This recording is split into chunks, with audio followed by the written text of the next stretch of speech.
So my tent has a few spots that are leaking water. Plus, I got it facing the wrong direction for the winds, thinking that the wind was always coming from the west side is now coming from the east. So I will give it that. The tent's doing okay. I just got it sealed up a little better.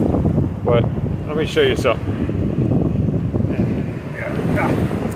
This is what the seas look like right now.